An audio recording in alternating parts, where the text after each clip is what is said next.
Hey, welcome back to Tough Talk with Mac. Okay, I'm John McCarthy. And today I wanted to talk about a couple of things that are in the news very recently, and it's about policing in America and the status of policing and the idea or the ideology of certain policies in certain urban areas. What prompted me to talk about this segment today was, well, first of all, I'm a retired sergeant NYPD. I worked in NYPD and during the high crime times and the times that we took back the city and made the city safer. Now, I've been in investigations for a very long time. Besides NYPD, I work in another city agency where I'm a consultant for investigations and I did some PI work. So, so for about 38 years, I've been involved in some type of police or investigation work. Now, what I've seen, I just viewed a press conference from the mayor of St. Louis, and during the press conference, shots ring out very close by in the background, and she stated, "Well, I didn't even flinch. The shots are so common that myself and my son, we fall asleep with the lullaby of gunshots." And it was almost like an attitude of, well, what do you expect? This is what happens in our neighborhoods here in the city, and there's nothing we can do about it. That's the attitude I got from it. You're the mayor of a big urban city, and you're going to have that attitude that there's nothing you can do about it. Now, let's swing over to Philadelphia, where there's a lot of anti police and anti enforcement policies taking place. They already fired a couple of cops for doing minor traffic violations, which they felt infringed on people's rights. Now, the police commissioner has made it a department policy a couple of months ago that police officers are not allowed to stop motor vehicles for minor traffic violations. Well, that can be hazardous violations. Usually, a hazardous equipment violation is a minor traffic violation. Unsafe tires, cracked windshield, headlight out, tail light out, turn signal not working. Those are minor traffic violations. And now the police are told not to stop cars for that.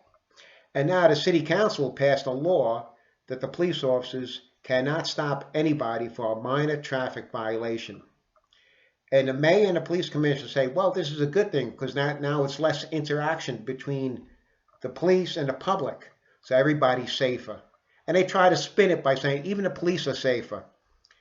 Listen, as a police officer, you know what your job is, okay? You know that there's dangers in your job. Don't try to spin it that you're looking out for the police on this. You're not looking out for the police on this. You have succumbed to the belief that there's nothing you can do in your community, so you might as well give in and not enforce minor infractions or minor, what you consider minor laws or small infractions, small violations, because you feel it's a nuisance on your community. Now, let's go to Minneapolis, where they're voting, I think today or tomorrow, they're taking a vote on to disband the police department. And we've seen the same approach in Portland, where they're going to vote to whether to disband the police department. You see what Mayor de Blasio is doing in New York City, right? Leave without pay if you're not vaccinated.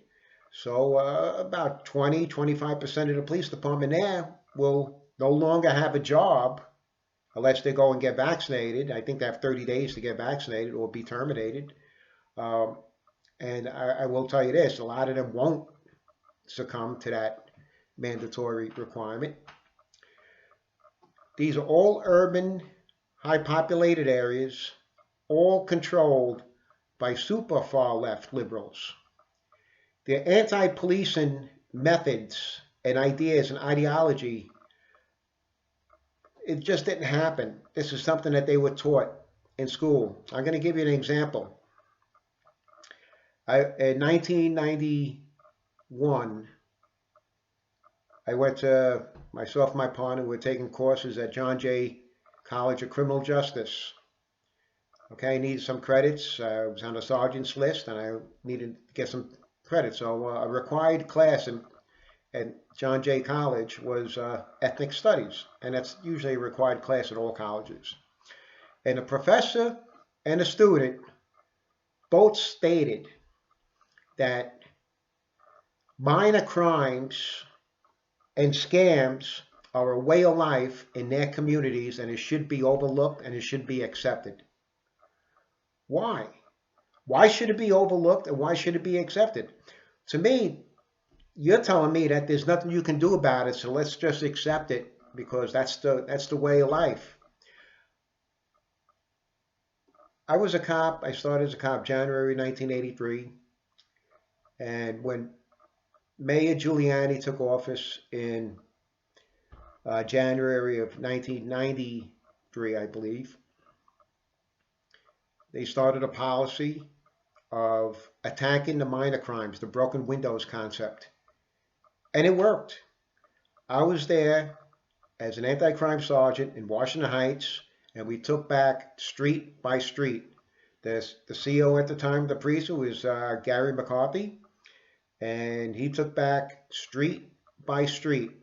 Started with 163rd Street, 162nd Street was next, 161st Street. Block by block, street by street, you poured a whole bunch of men and effort at different units, and you collaborated with, you started community watch groups, block watch groups, and you got hardware stores that donate paint. You painted over the graffiti. You let the kids play at night, and you watch them, and it worked. Okay, well, I've seen Washington Heights become one of the deadliest places in the city to like Little House on the Prairie in just a matter of 5-6 years. Okay, so it definitely worked. The broken windows concept works. But it's not going to work if you refuse to do it because you look at the police as a nuisance, as an infringement on your community. And that's basically the ideology that these mayors have in their cities, that they would rather have their people suffer the consequences of minor crimes, which lead to high crimes, and gunshots to become the norm, and subway robberies to become normal, and people scared to go to work, and people scared to walk the streets. They'd rather have that than make their people safe, all for an agenda and an ideology. It's unfathomable. I'm flabbergasted. It's hard. It's a hard concept to grasp that they would allow this to happen. And shame on that mayor of St. Louis for acting like there's nothing she can do. She can act like a mayor, take control, and support the police and put the police out there. Say when Mayor de Blasio, act like a mayor and say you support the police and let's attack the crime in the subways. Let's attack the crime on the streets. They refuse to take responsibility for their ineptitude and their inactions when it comes to the streets of New York or the streets of any big urban city. So it's a trend, and I want to know what your ideas are with this, but this has happened. That's the mayor of St. Louis, Bill de Blasio of New York City, Minneapolis, Philadelphia, Portland, San Francisco. We see these cities are going down the tubes, and they don't care. Well, what say you? If you like this little commentary, please like. Please hit the subscribe button. Please comment. I'd like to know what your ideas are. Do you believe in a broken windows concept? Do you believe like what my professor, Dr. Kinshasa, stated in 1991 at John Jay, that, hey, this is what we do in the community. This is what we want. We want to be able to commit low-level crimes, to do some scams, and to do things on the side. That should be accepted behavior. Do you believe that you can't do anything about human behavior? I feel you can. I feel that politicians have an obligation to do what they can to make the community safer. Okay? And you don't have to be a tyrant about it, but you have to be all involved and you have to support the police in order for it to work. Anyway, subscribe, hit the like button, and please comment and let me know what you think. And thank you. And thanks for joining me on this discussion.